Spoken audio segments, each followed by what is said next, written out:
Hey there, Fletcher from All Things Overlanding here, and on today's episode of the podcast, I wanted to talk through 5 common mistakes that new overlanders make. So, I've been doing this for a few years, and I still make some of these mistakes, so I figured it would be helpful to just kind of talk through these common mistakes so that, again, it can get top of mind for you, especially if you're newer to overlanding, so that you can avoid them and have better trips from the get-go. So let's dive straight into 5 common mistakes that overlanders make.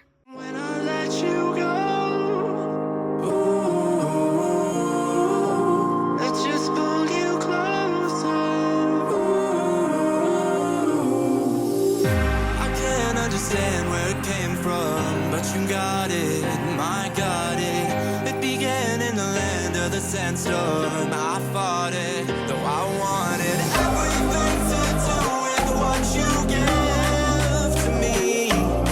Loosening my grip. All right, guys, so as I mentioned in the intro today, I'm talking about 5 common mistakes that I think a lot of new overlanders make. I'm going to kind of walk you through each of these topics and talk to you about mistakes I've made in the past related to these.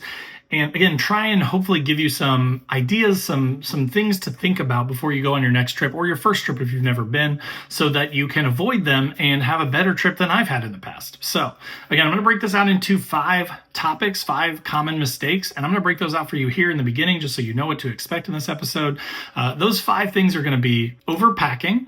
So, sometimes you just want to bring a ton of stuff. We'll way overload our vehicles. We'll exceed our payload. We'll bring way more stuff than we need. So I'm going to dive into that a little bit in more detail. Overplanning. And what I mean by that is a lot of us, I think, like to plan and build our vehicles. And we have to have like a fully complete rig before we ever go out. So again, I'm going to touch on that a little bit. Poor route planning. That is one that I've had a lot of trouble with, poor route planning. Sometimes I'll just wing it or, fly by the seat of my pants. And a lot of the times that doesn't work out. So I'm going to touch on that. The next one is overestimating your ability. And I don't mean to poke fun at anybody or, anything like that. But sometimes we will see something and be like, oh yeah, my truck could do that. Oh, that'd be easy for my truck. And then that can get you into a world of hurt. And then kind of conversely on the other side of that is underestimating an obstacle, right? So you see a certain obstacle and you're like, oh, that should be easy. I'm just going to go through it. And then you find yourself stuck. So we're going to touch on that as the last sort of piece of this episode. All right, but so let's start with overpacking. So overpacking is a very common issue. I think that a lot of overlanders / dispersed campers have. I'll give you an example. When I went to Wyoming for 2 weeks, I was like, I'm going to need 10 extra gallons of fuel and this and that and all this food and a bug net. And I literally sat for 2-3 months and just made lists and lists and lists and sort of, thought through all the things that I might potentially need. And just in case, what if this? And if it rains, I need a rain jacket. And if it's blah, blah, blah, I need 6 extra pairs of boxers and this and this and that, right? I need all this different stuff. And a lot of times that's good, right? I definitely don't want to say, just take a couple things. And if you don't have it, you'll just have to survive, right? I don't want to advocate for being underprepared necessarily. But again, I took a bug net and I never needed it. I never used it. And that is a pretty low priority item, right? Water, medical supplies, food, battery power for keeping your stuff running, your fridge, your charging your devices, that sort of thing. That stuff's important. But, it can get really easy to get way down into the weeds and think about all your silverware and all your kitchen stuff and everything and really just overpack a ton of stuff that you don't need. I thought in Wyoming that we were going to be super, super remote, and we were definitely for, various different parts of the day. But at the most, we were probably 40, 60 miles from a town with gas. So it wasn't like I was going to run out of gas unless you just really made a big mistake and got way far out without any gas, right? But we just pretty much kept it a half, 3/4 of a tank. Whenever we'd hit a town, we'd fill up and we were fine. I had all this extra gas and I really didn't need it. So, definitely overpacking is something to be aware of and just be cognizant of it. Be thinking about it when you're packing your stuff. Do I really, really need this? This is really something that's important, especially if you're tight on space. So next, overplanning. This is another one that I do a lot. I've had big problems with this. Part of that is I actually really enjoy the planning side of things. And if you're like me, you may, think, I like to think about this trip that I'm going on. I like to think about, what's coming up, and I just sit there and I watch videos on it and I'll learn about the, the area that I'm going to go to. And I start to think about all the potential problems that could be there. And I start to overplan.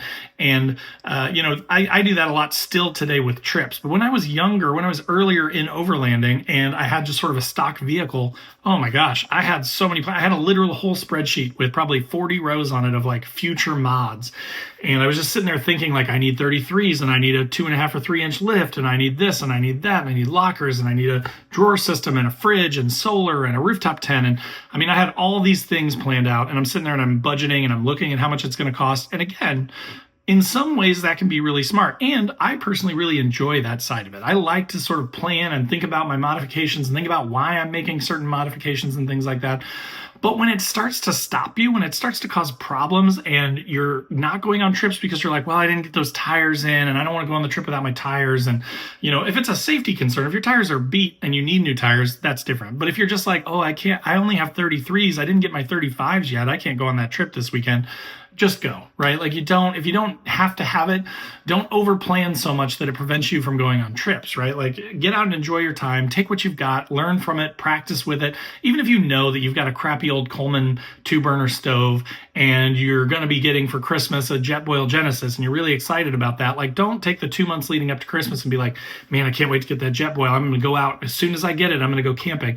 Don't overplan and overthink it and prevent yourself from going because you think you just need that next mod, that next piece of gear. It's not necessary, right? Go out, enjoy what you have, and when you get the new stuff, then you can go again, right? Just get out and explore. So the next, poor route planning. This is, again, one that I am very bad at. I don't know why this is. I kind of rely on the kindness of others a lot. That's kind of my MO, my modus operandi, is that I will call friends that are in the area and be like, hey, buddy, I'm coming out your way in 2 weeks. You're going to be around? Could you send me a GPS files? Could you are you available that weekend? You want to go hang out and kind of I'll follow you around kind of a deal. And that works out a lot of the time, I will say. That has worked out quite a bit. But when you go to someplace new, like a Wyoming, for instance, when I went there, luckily I had another guy with me who was a really good route planner and had done a ton of pre-research and, just scoured online Facebook groups and things like that for spots and had dropped pins and kind of connected everything together and really built it out in Gaia so that we had a full-on, 2-week plan for where we were going to go and what we were going to hit and, what our kind of goals were each day. But again, he's really good at that. I'm not so much, but you can get better. It's just like any skill, right? It's like any tool or any piece of gear or any skill. If you practice at it, if you sit down, if you watch videos, if you teach yourself from YouTube, if you maybe take a course at an Overland Expo or something like that, you can learn to be better at route planning. And then putting that little bit of effort into it up front will make sure that you have a better trip than if you just kind of go out and wing it. I mean, I've had days where I spent 5-6 hours on the road on trails and stuff exploring, and I couldn't find any dispersed camping, and I had to drive 5 or 6 hours back. That's not fun. That's not really overlanding. It's not even camping. I basically went all the way to Ohio, found out there wasn't anything there, and then came back and ended up in Hoosier National Forest for the night, which was great. I love Hoosier National, but I could have saved myself hours and hours and hundreds of miles of driving if I would have just thought ahead, planned ahead, maybe done some more research and figured out where I was going to go and what I was looking for. All right, so next, overestimating your ability. Especially when we're in groups, it seems we tend to think that our vehicles are more capable than maybe they are. Like you think, well, I can do that. If he can do that in his Tacoma, I can do it in my Frontier, right? And you kind of get this head trash or this over-inflated ego that like, I know my truck can do what that Jeep did. Like it definitely has happened to me before where I've been following other trucks and I'm like, and maybe I did do the obstacle. Maybe I did get through it, but maybe I had some body damage or maybe I drug my sliders through it or you know what I mean? Like there are definitely times when you overestimate your ability, especially again, when you're in a group and you're kind of like, I know that I could do that. And that is a problem that I think a lot of new overlanders have is that they go out, especially if you're not very experienced and you go with a group of more experienced people, you're going to overestimate your ability. You're going to think that you know what you're doing. You're going to be really confident until something really bad happens or you cause some serious damage to your vehicle. So just be humble, right? Like be aware of your skill set. Again, this is something you can practice too. 5, 6, 7, 8 years ago, I had never had a 4-wheel drive vehicle and I'd just been more of a car guy. Now I felt pretty confident in my abilities because I did some autocross and some road course racing and things like that, but I'd never really been off-roading at all. And it's a totally different beast, I will say. You do Throttle modulation is still important. Tire placement, vehicle, just overall body roll and control and stuff like that is similar to racing, but it's different because now you've strapped a bunch of weight, you've lifted it. It's kind of the opposite, right? There are different challenges that come with off-roading from like racing. So even if you are a driver, even if you fancy yourself as a really good driver, when you go off-roading, there's a lot of new things to think about and a lot of things to learn. So don't overestimate your abilities. Just be cautious, right? Protect yourself, your health, your well-being, your vehicle, and don't make dumb decisions, right? Don't overestimate your ability. And then finally, underestimating obstacles. So what I mean by this is, the perfect example is I posted a short little video and some pictures maybe like a year ago. I went with some buddies to the southern part of Hoosier National Forest, which everyone jokes about Hoosier National Forest. Everyone says it's gravel roads. There is no off-roading. And that's true. It is predominantly true that there are almost no trails, nothing challenging, no rock crawling stuff, no mud pits. It's not like a Daniel Boone Backcountry Byway or something down in Kentucky, the Kentucky Adventure Trail or anything like that, where there will be challenging like rock sections or, deep water crossings or mud pits, that sort of thing. Hoosier National historically is really just gravel roads. And so I went down there and I underestimated the obstacles. We were driving through this one road. It was just a road. I mean, it was like a fire service road. And we kind of got far back and we saw a mud puddle and we're like, well, that kind of looks kind of deep. And we kind of crawled through it and it was fine. And then we got a little further and a little further. And then my buddy in the Tacoma, he got totally stuck in a mud hole and I was behind him and we winched him out. And then I'm kind of laughing, ha ha ha, Tacoma got stuck, right? And then we're headed back and we go back through a section we'd already been through. And I took a weird line. I guess I didn't go far enough to the left and I just sunk into this mud pit. And I got my truck so far over that I thought I was going to roll it. And this was in a place where I never would have anticipated that.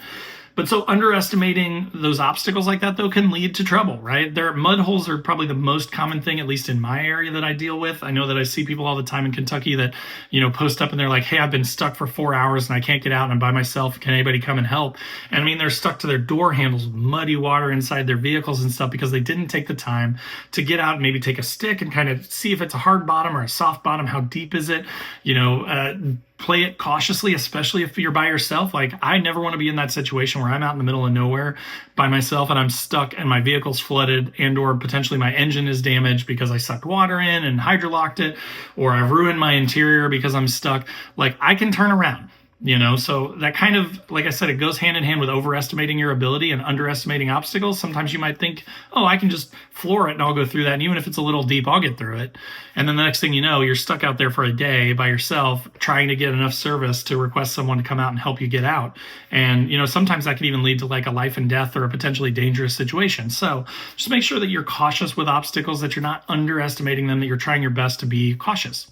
All right, guys, so as you heard, that was the top 5, in my opinion, things that Overlanders screw up when they're getting ready for a trip. So I hope that those were helpful for you. I hope that that was some good information. And again, hopefully can help you avoid the pitfalls of missing some of these things and potentially having a really bad experience on a trip. So again, hope that was helpful. If you're on YouTube, click that like button down below. If you are on the podcast, leave a 5-star review and add it to your favorites. That helps a ton. And it also shows other people that they can get value out of this podcast. As always, in the description down below will be links to all my social channels, so wherever you want to come hang out, I'd love to have you. If you're on YouTube, below this video is a join button. That's just a passive way to support the channel, get you early access to the videos and some other perks, so if that sounds good, check that out. There will also be a link in the description to my website where I've got funny overlanding camping themed patches and stickers. So things like don't burn your wiener and it's a hot dog, or I hate people so I camp, and then all things overlanding patches and stickers as well. So if you want any of that stuff, click through that link down below. Then if you want a more active way to be involved with all things overlanding, I do have a Patreon group too. It's growing every day. There's a ton of awesome people in it. And we talk about our rigs and our gear and that sort of thing. So if anybody has questions or anything, we share memes and funny stuff. So it's a lot of fun. And we do a once-a-month Zoom call. And we also are trying to go on 1 or 2 trips a year to meet up in person, hang out, have a beer, and sit around a campfire. So if that sounds good, check out the Patreon. And then last but not least, there is a link to the Newbie Overlanders Facebook group. This is a totally free group to join. I run it. I kick out anybody that's a bully. So if you're kind of tired of the big groups where people are just mean to each other for no reason, and you want a place where you can actually ask questions or help newer Overlanders if you've been doing it for a while, that may be a good place for you, and we'd love to have you. But again, I hope that this episode was helpful. Thanks so much for watching. Thanks for listening, and we'll see you next week.